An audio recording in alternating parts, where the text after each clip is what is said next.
Hey guys, how's it going? Srey here. So today I want to do a how to play Sky Temple. So this match is from HGC, and this is the team I play on, Superstars, versus the enemy team, which is Team Freedom.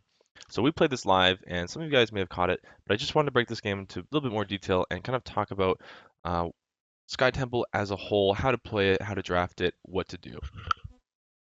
So let's start with comp. Globals are really important on Sky Temple, and you should always try to lock down one global. You can see that on our team we have a Dahaka, on their team you have a Falstad. So if you go like a Brightwing, if you go Dahaka, if you go a Falstad, you have to adjust your comp in the way that whatever hero that you've picked. So if you have a Dahaka, you're probably running double tank comp. If you're running Falstad, you're probably running double range comp because uh, you don't want to run Falstad as a solo range. And if you're running Brightwing, you might run a double support comp. And of course, there's other global heroes as well. Zeratul could be counted as a global. Invisible heroes, Vikings, Abathur. Those heroes can count as a global. But this is a big map, and being able to control the shrines or being able to split push during the shrine is very important to kind of winning the map and winning rotations. So aside from just general globals. Illidan is good on this map. Zeratul. I actually think Vikings are quite good on this map. Abathur. Um, doesn't really matter if you have double tank or triple tank or Vala or whatever. Just as long as you have heroes that can do mercenary camps and whatever the meta is kind of going towards. But just make sure that you try to get it at least not at least probably like around one global for your team. So our team, we have a Murden, Dahaka, Vala, Zarya, Rehgar. So it might look like we lack damage, but we have a Vala who is, in my opinion, one of the strongest DPS in the game, if not the strongest. And we have Zarya, who also does a lot of DPS, and Rehgar does quite a lot of DPS for support. And then Dahaka is quite high DPS for a tank as well. So we also have a lot of lockdown. So you can see that Murden, Stormbolt with the Haka Tongue with um, Vala, Rain of Vengeance, and Zarya Expulsion Zone is quite a lot of CC. Plus, of course, you have the slow from numerous heroes, including Rehgar. And on the enemy team, they have kind of a little bit of a weird comp. They have a Diablo Malfurion, which is pretty standard. They have Falstad, which is standard. But then they have a Zul'jin and a Ragnaros. So they're just picking Rag here because Rag is just a really, really strong hero, and they're picking Zul'jin because they feel like they got zoned out of reliable backline DPS. So they have Falstad plus what else could they pick? And then they ended up going with the Zul'jin here. So Zul'jin isn't a bad pick, but usually you're going to want to pick Zul'jin with uh, a bit more support for him. So usually you might want to pick him in double support comps or maybe a triple frontline or something. Just something that keeps Zul'jin alive a bit better because he does do insane damage just as long as he has support from the backline. So let's talk about the actual map now.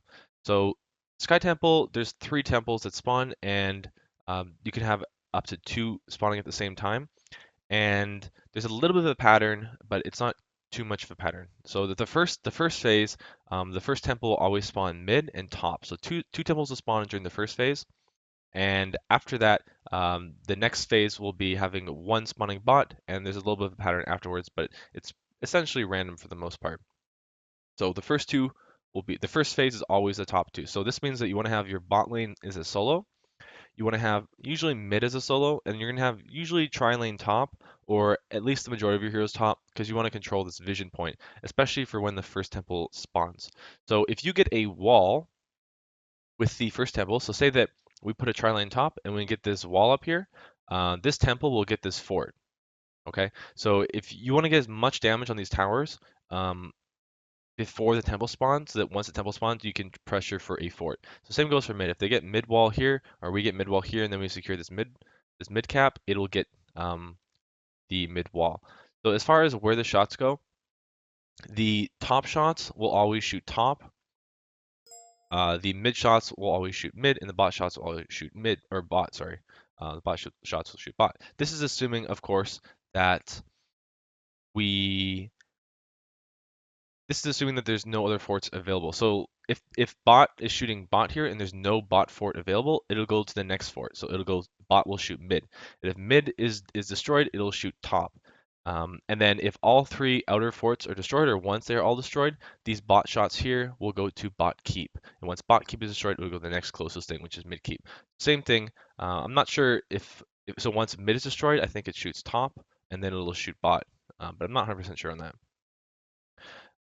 There's a few mercenary camps on this map. There's an ogre camp here, an ogre camp here. There's a boss in the middle over here, and there's a knight camp up here and a knight camp up here.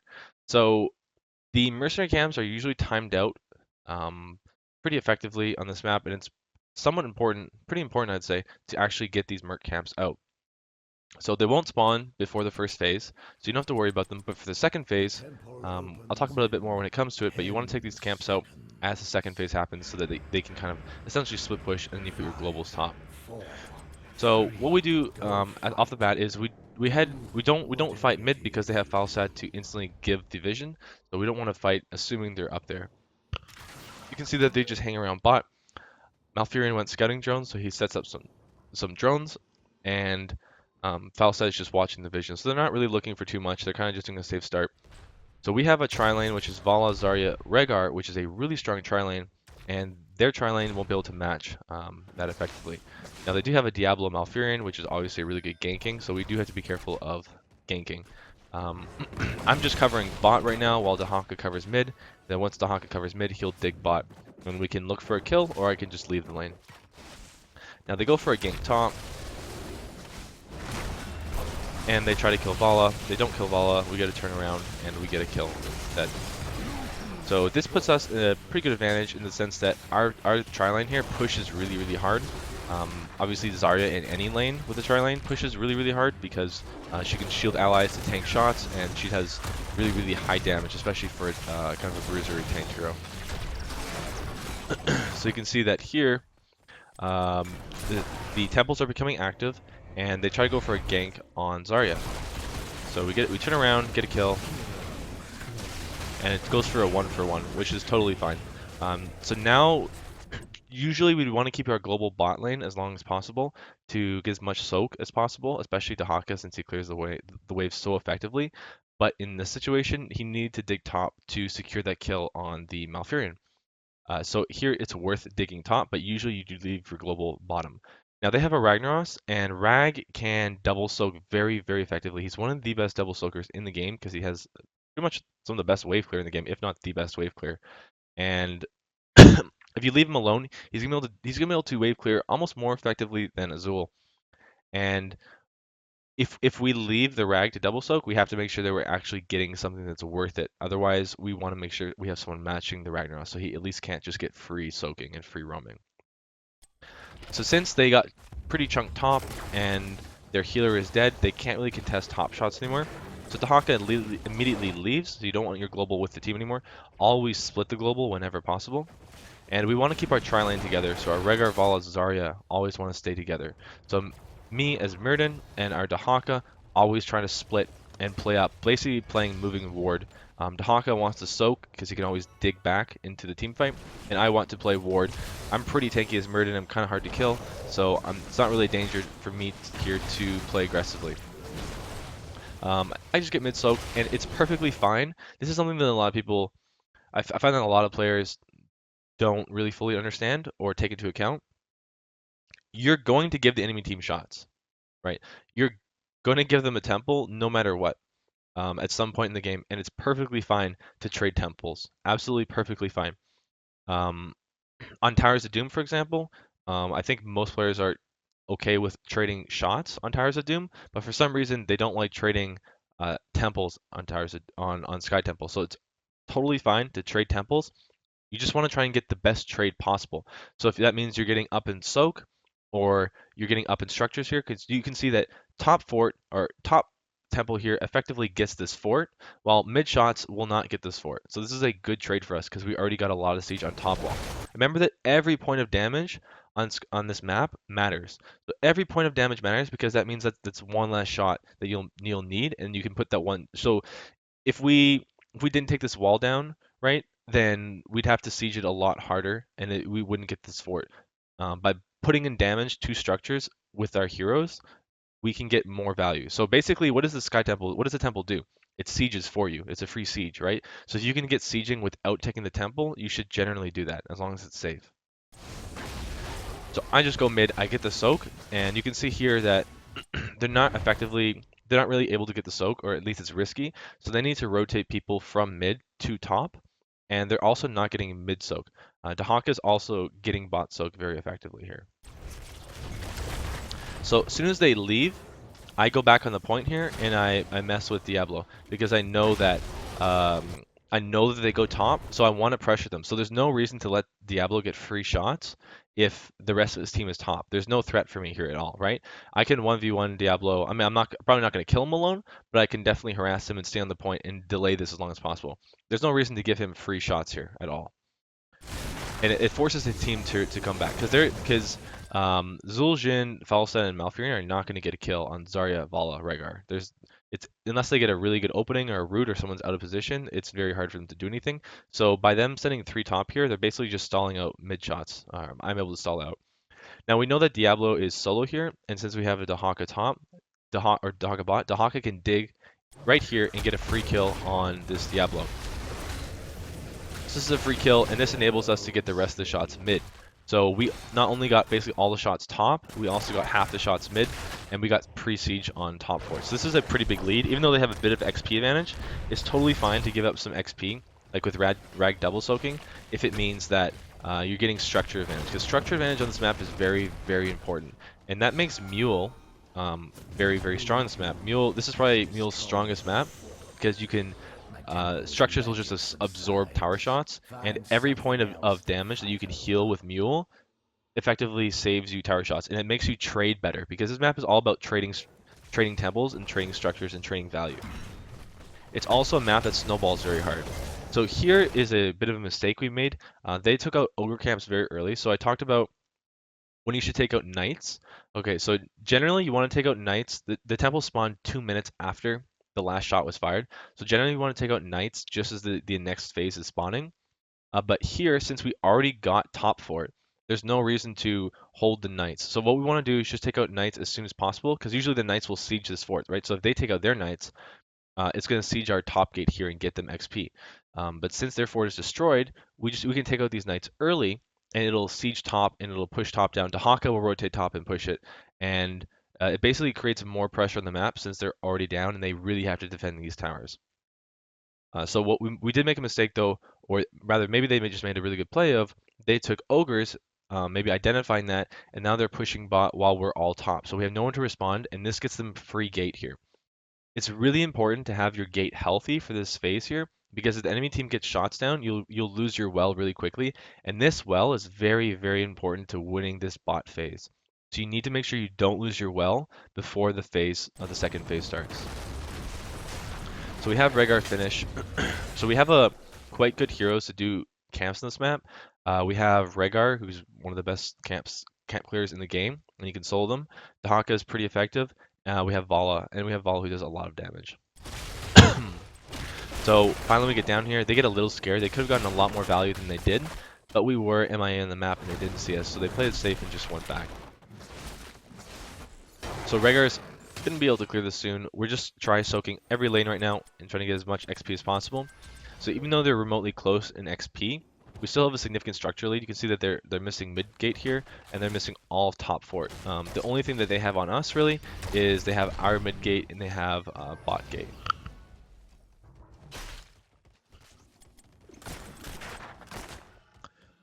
So we know that the second phase is starting soon, so we just want to keep lanes really clear, make sure everyone's healthy, and be in a good position for bot. So we can also push with these ogres, because they took their ogres out already, so they pushed them in. Vala did a little bit of misplay there and was walking up to the Diablo. And it's hard for them to clear because they really only have Zul'jin for their ranged, and we have Zarya plus Vala, who is very, very good at killing. We could actually play with this more aggressively, but they do end up clearing it. But we still got pretty good siege here. So you can see that all that damage is done by the ogres. And even if you're not killing anything, just getting siege damage is really important. So I know that against this Ragnaros here, I'm not going to be able to ever wave clear. So if I stay mid here, I'm going to be stuck clearing this wave, and he's going to already be heading down to the fight. So I just say, okay, you know what? Let's give up mid wave. I'm just going to go bot, and we'll just contest the objective, because it's really important that we contest the objective. You can see that they also got pretty good siege top by doing their knights, because they did take out their knights, and Dahaka did clear that out. You can see the power of Dahaka here, because if he hadn't cleared this out, we would have lost this whole wall, probably the well, and taken some damage on these structures over here. But since we have a global, he's able to stay top, soak it all out, clear it all out, and then still dig. So if that was like a Tyrell or something, he wouldn't have had as much wave clear, and he would still be stuck top and wouldn't be able to fight. So we dig bot. They were trying to get some shots out. We get some damage. They cleanse, and nothing really happens here. So it's just pretty much standing against each other. Now we are winning the level 10 race so far. So we want to make sure they don't get any shots, and if we get shots, if we get this gate here, that'll guarantee us getting level 10 first. So it's really important to stay on these shots, and even though I'm alone here, I'm playing Merchant, so I'm pretty safe. So since in this situation I go around, I don't come from the bot side, I go to trap them inside here because they overextend a bit. So by me coming from the top side, they're in a bad position. Diablo is able to charge out though. So that just lets us go back on the shots, and now they'll lose tower and well, and they'll pretty much just give this up after this next game. So they see that we hit level 10 first because we got this wall. Rag ults a little early, so I I think that he should have ulted before we hit level 10 instead of just using Molten Core to absorb the tower shots, but that's what he chose to do. So he absorbs a few tower shots, but it's not really a big deal. And you can see here that we look for an engage, we get a really good expulsion zone from Zarya, we get a couple kills, and then I come in after I finish the tower shots. I look for a stun, I miss it, and then we finish the fort, but redemption as I hit this stun, and we kill Zul'jin here. And this here means an immediate boss, so you might think that you take ogres out here, but this is an immediate boss, okay? So even though it's one kill, I'm fairly certain Falstad flew top, Malph's mid, they have 2 in base, and they have 1 dead. So this is a really easy boss here, especially with Zarya, who has expulsion zone coming up in 10 seconds.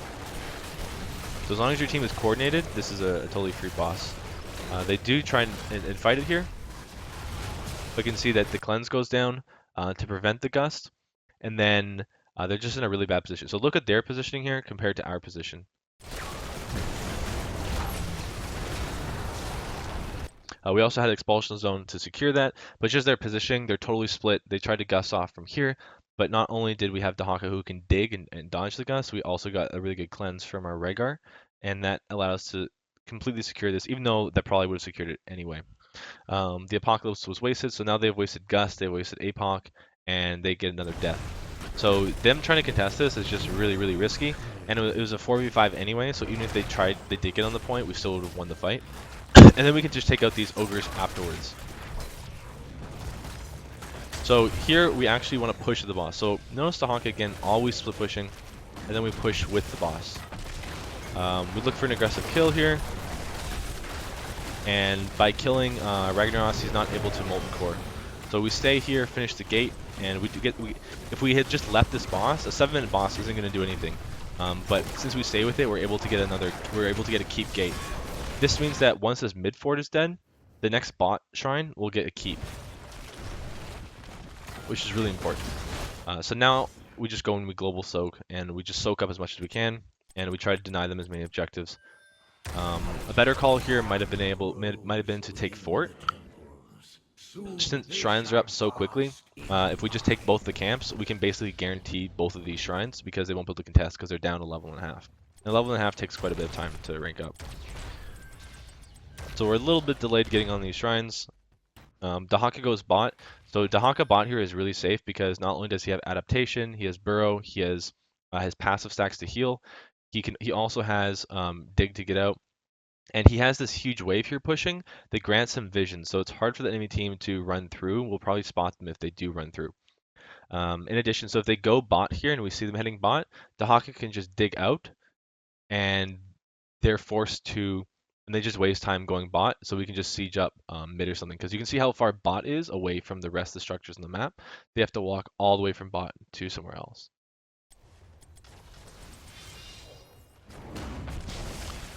Go for a stun, completely missed. They Molten Core here. Again, the Molten Core is basically wasted. They're just using it to absorb tower shots. I don't think that's worth it at all. Top is pushing. I would have liked to clear this out. Dahaka actually dug out because he was afraid of getting ganked. And we just It's totally fine. Again, them getting these tower shots, if we can help it, we want to deny it. So I'm heading bot, but it's not the end of the world if they do get tower shots because we're up ahead in structures so much. If we trade structures, we'll come out ahead. So eventually, like if we trade a fort, they'll get a fort, and eventually, if we trade a fort out, we'll get a keep. Or if we trade out one keep, we'll get two keeps or something because we have such a structure advantage. So once you're ahead in this map, um, it's easy to make plays because they always have to contest the objective and they can't trade. So you can see the substantial lead is building up, and this is mostly just us playing the map really well at this point, snowballing our lead because they haven't really gotten a team fight yet. So the reason I wanted to show this replay is because we're winning this game without really team fighting. They took a bad fight at boss, but like from the second phase here, this is the third phase. From the second phase, we were 10 to 10, and then now we have a 3-level lead a couple minutes later from just playing the fight well. So we took our half level advantage. So we had level 10 to 9.5. We got a couple kills bot. We got another kill on Zul'jin here. We went to boss. They contested boss. They died at boss. They had one death there. They wasted alts. We pushed with boss. Took this mid fort here. Then we went back to get XP. Then we got all the shots mid, and then we scared them off of bot. So now we pressure bot here to finish this keep because I don't think that these shots will finish keep. But we play up here just to make sure we do finish it.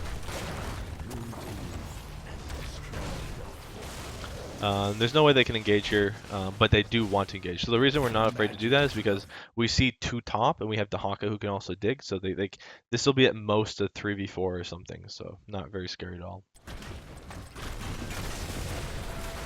Dahaka pops adaptation because he thinks he's trying to bait a bit, but it doesn't work out. So now they have people top. This is just a misplay from their part. They're trying to soak and they're trying to like look for a gank top, but they're getting baited here. They don't have any vision. This is just a misplay and we capitalize on it.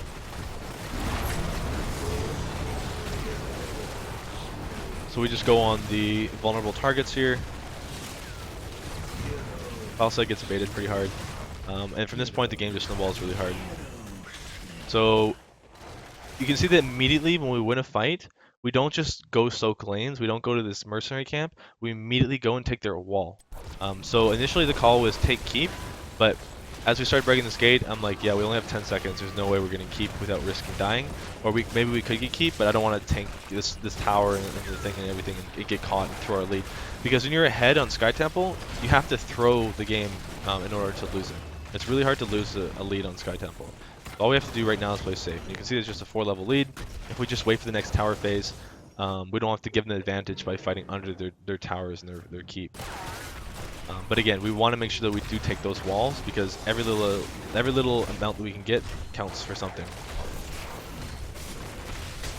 Now we just take ogres here. Again, Dahaka is always split pushing. Always split pushing. You notice their Falstad is not split pushing. He's never split pushing.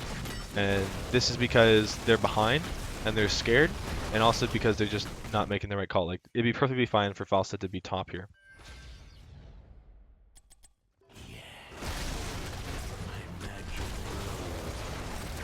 So here, you can see that Dahaka is getting free shots top, but since they're trying to engage a 17 to 14 fight, we can absolutely fight this.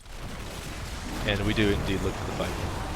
So they gust away, but I'm so tanky, and I have Avatar, and we have a 3-level lead that I don't need to be scared, even though they gust our DPS away, and since they're so low. So I just stay here. Regardless, I still do end up dying, just because of how much they focus me, but that just means the rest of my team is able to get off because they focus so hard. So Rag gets Molten Core off here. He should have gotten off earlier, but since he's the only one alive, this gets burned out really quickly and he just dies out of it. So here, instead of doing, what we could do is we could go over mid keep, but since Diablo spawns again, because he has his passive, it's not worth it, and they have 2 people coming off in 10 seconds. So by the time we push this mid keep, we'll have maybe like 10 seconds for Rag to come up, or 15 seconds, and we'll be fighting under a fort 4v5, and I don't think it's worth it. So since the shrines are both up, we just take boss. They have to react to boss, and then we can get both shrines, and that basically ends the game anyway because they have nothing top. Taking 2 shrines here guarantees double keep, and it also gets core damage. So this is just a safe play. You take boss here, and we push bot.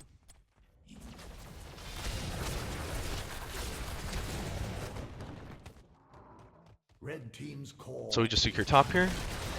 This is just really, really safe play. So them here, they should have left, because this is still a pretty early boss, they should have left 1 or 2 people here, because they're gonna lose. They lose the game here if they don't contest at least one shrine. By just staying here and defending this boss, they're effectively giving up the game. So they lose all their keeps, and now they come top to force a fight. So we get off, we wait for 20, and then we engage once we have 20, and we just wipe them, and that's pretty much the end of the game. We have 20 now. I missed my stun. And even though we're split a little bit, it doesn't really matter because we have such a huge lead. And we just play aggressive. And that's the end of the game.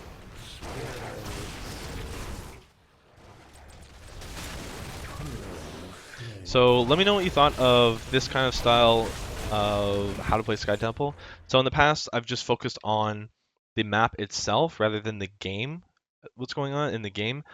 So I put a little bit more detail into the replay itself and how we played the game as a team rather than how maybe you should play it in Hero League. Let me know if you want to go back to the other style, if you like this style, or just some feedback in general would be helpful. So hope you enjoyed it, guys. I will talk to you next time.